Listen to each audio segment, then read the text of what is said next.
मम शब्दाचा अर्थ जिथे ममत्व संपलेलं आहे. एखादा विचार करूया ममत्वाचा. शरीर जास्तीत जास्त ममत्व कसं असतं, बेसिक ममत्व कसं अर्थ असतं शरीरावरती. शरीर माझं आहे, खरं आहे का? शरीर माझं आहे, खरं आहे का? थोडा विचार केला तर आपल्याला कळतं, जर माझं असतं तर कधीच सोडावं लागलं नसतं. जर शरीर माझं असतं म्हणजे माझ्या मालकीचं असतं तर ते शरीर सोडून देण्याची कधी वेळ आली नसती. पण ज्या अर्थी शरीर सोडून जाण्याची वेळ येते त्या अर्थी ते माझं नाही. पण मिळालेलं आहे का आणलेलं आहे? खूप विचार करतो. शरीर मला मिळालेलं आहे का आणलेलं आहे?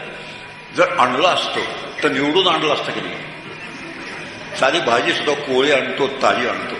मग शरीर जर मी आणलं असतं तर किती छान निवडून आणलं असतं. गंधर्वासारखं शरीर आणलं असतं, अप्सरेसारखं आणलं असतं, किंवा अत्यंत वेगवान खेळाडूसारखं आणलं असतं, महान एखाद्या बुद्धिमंतांचं आणलं असतं. मग असं नाही जमलेलं. मग ज्या अर्थी ते शरीर मला एक विधानच करून टाकतो. इथे जमलेल्या कोणालाच आपलं शरीर पसंत नाही. काहीतरी त्यात डागडुजीची गरज असते. डागडुजी म्हणजे काय कळलं असतं त्याला फेशियल वगैरे काहीतरी म्हणतात. आता अशा कशी तरी गरजच असते त्याला. आणि अशी ज्या अर्थी गरज असते त्या अर्थी ते शरीर मिळालेलं आहे, आणलेलं नाही. मग मिळालेलं असेल तर ज्यांनी दिलं त्यांनी ते दिलंय. आणलेलं असतं तर मी माझ्या कमाईने आणलं असतं. पण ज्या अर्थी मिळालंय त्या अर्थी ते देणाऱ्याने दिलंय.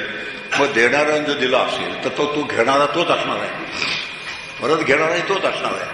आता इतके सगळे शांतपणे विचार करून ठेवतील. लॉजिकल विचार आहे, अतिशय लॉजिक आहे. यात वेदांताचा काही संबंधच नाही आहे. आणि ह्या पद्धतीने विचार करून ठेवला तर शरीरावर ममत्व ठेवण्यासारखं या शरीरात काही नाही हे आपल्या लक्षात येतं. मग शरीर हे साधन आहे, वापरायचे. आणि जे जसं दिलंय तसं वापरायचं.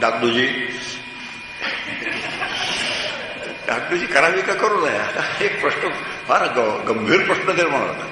आणि साधक या नात्याने गंभीर प्रश्नांचा विचार आहे, बाकी यात काही दुसरं नाही आहे. मी गमतीने एक माझी गोष्ट सांगतो.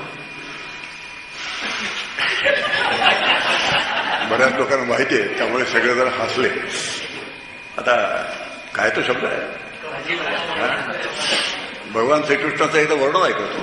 ते कमल नयन आहेत असं मी ऐकलं. भगवान कृष्ण कसं आहेत? कमल नयन. माझं नाव कृष्ण आहे. आता मी आरशात पाहिलं, लक्षात आलं की आपले कमल नयन नाही. मग एक उपाय केला. एक जाड पेन्सिल आणली खाली आणि भुवया कानापर्यंत नेल्या. डोळे सुद्धा आमपर्यंत असे मोठे विस्तारित असे केले. पापड्या बिपड्यांची ऍडजस्टमेंट केली आणि सगळं केल्यानंतर झोपून गेलो शांतपणे. सकाळी उठलो.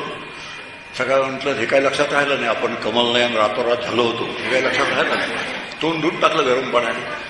गरम पाण्याने तोंड धुतलं तर पुन्हा मग लक्षात आलं. पुन्हा आरशात बघितलं, करवंद नयन. आता बरं तर बरं घरच्या घरी केलं म्हणून 5,000 रुपयात झालं. बाहेर जाऊन केलं असतं तर 500-700 रुपये पडले असते. आता याला डागडुजी म्हणतात.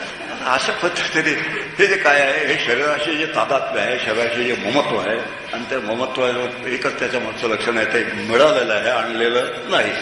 आणि मिळालेलं असल्यामुळे ठेविले आनंदे दिलेले आनंद तैसेची राहावे, चित्त असू द्यावे. आता त्यांनी ठरवायचं पुढचं काय.